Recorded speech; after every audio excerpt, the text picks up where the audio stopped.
Siamo la ciurma nemica. Trélazé, donc il y a des carrières d'ardoise, a une tradition radicale ancienne, qui a eu sous le Second Empire une société secrète socialiste, la Marianne, qui a été implantée, qui a tenté une insurrection en août 1855.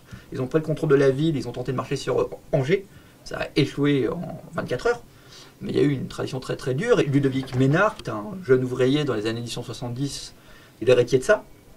Et donc bon, après la préparation de la commune, etc., les premiers syndicats se montent. Au début, ils sont plus ou moins clandestins pour chasser, puisque le droit syndical, c'est seulement les années 1880. Mais au début des années 1880, avec son de camarades, ils fondent à la fois un syndicat, des ardoisiers Trélazé, et un groupe socialiste qui va, dans la situation très complexe de l'époque, puisqu'il y a plein de courants, va suivre le courant de Jean Allemann, donc c'est des alémanistes, des socialistes révolutionnaires assez radicaux, qui sont partisans de l'importance du syndicalisme, et ce qui va faire que leur itinéraire change, c'est qu'ils ont croisé un militant, Joseph Sortelier, qui fait une tournée dans toute la France, qui est lui un militant ébéniste de Paris, et qui a été aux États-Unis dans les années 1888, qui a fait une série de conférences auprès des groupes libertaires francophones aux États-Unis, dans la région de tout ce qui est Pennsylvanie, Kentucky, donc les mineurs, et où il a rencontré des militants qui avaient été membres de l'IWPA, International Working People Associations, qui était l'association des martyrs de Chicago, l'année 1886, qui a fait une grève générale pour les 8 heures, et qui a ramené des États-Unis le thème de la grève générale, et qui l'a répondu un peu partout en France. Et en 1889, il rencontre les militants angevins, de Trélazé surtout, et qui convainc. Et il les retourne à un meeting, et ces gens deviennent tous, en tout cas beaucoup deviennent des militants libertaires d'un côté, mais ils sont aussi syndicalistes. Ils restent des militants syndicalistes, donc c'est des syndicalistes révolutionnaires avant que le terme existe. Et à partir de ces années-là, pendant à peu près 20-25 ans, Ludovic Ménard va être un peu l'animateur de ce syndicat qui est très fort, où il travaille aux grandes carrières, mais il y a d'autres carrières d'ardoise, et qui va mener un certain nombre de grands combats. Alors pour les salaires, pour les conditions de travail, parce que c'est un métier dangereux, il y a la poussière. D'ardoise, c'est pas tant qu'on est au fond de la mine, c'est pas le même travail, mais par contre, ça développe énormément de poussière, donc ils sont tous silicosés, comme les mineurs. Il y aura une grande grève en 1910, qui va être une grève très très dure, et le grand combat, ça va être qu'ils soient assimilés aux mineurs. Parce que l'intérêt, c'est que les mineurs ont obtenu, suite à des luttes aux années 1890, qu'ils aient une retraite due à la dureté de leur travail, et une durée de travail beaucoup moins longue. C'est 8 heures déjà dans les mines, au fond, en l'occurrence. Et donc tout le combat pendant 20 ans de Ménard, ça va être qu'ils soient reconnus comme étant des mineurs.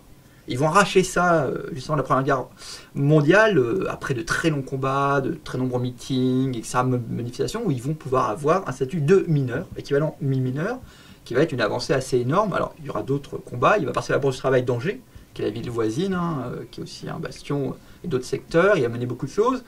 Et il va justement rester attaché à son secteur professionnel, puisqu'on lui propose plusieurs fois d'aller à Paris pour animer différentes choses. Il va toujours refuser, et lui-même anime une fédération nationale des ouvriers ardoisiers, puisqu'il y a d'autres carrières d'ardoise. Il y en a Rennesey, il y en a du côté de Rennes, il y en a donc en Ille-et-Vilaine, etc., qui va être une fédération décentralisée, puisque c'est une des rares fédérations qui n'est pas à Paris.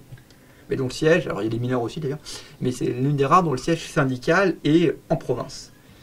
Pour la petite anecdote, Benoît Broutchou du jeune syndicat révolutionnaire des mineurs du Pas-de-Calais, lorsqu'ils vont être exclus la fédération des mineurs, vont s'affilier à la fédération des ardoisiers. Ludovic Ménard va être donc un militant assez connu à l'époque, mais qui depuis a un peu de temps oublié. Alors il va s'éloigner un peu des idées anarchistes, il se présente aux élections municipales, ça marche pas trop, lui-même est assez critiqué en atteinte de son syndicat, mais par la suite il y aura une tradition syndicaliste révolutionnaire qui va durer, puisque lui prend sa retraite pendant la Première Guerre mondiale, et il y aura une tradition qui va perdurer très longtemps dans les mines d'ardoise, dans les carrières d'ardoise de Trélazé, puisque durant l'entre-deux-guerres, il y a un syndicat CGT-SR, donc CGT, syndicat révolutionnaire, qui est extrêmement fort dans ses carrières, et qui va mener des luttes très très longtemps, et où les militants vont mener très grands combats, avec y compris des femmes, puisqu'il y a des femmes qui travaillent dans la carrière d'ardoise.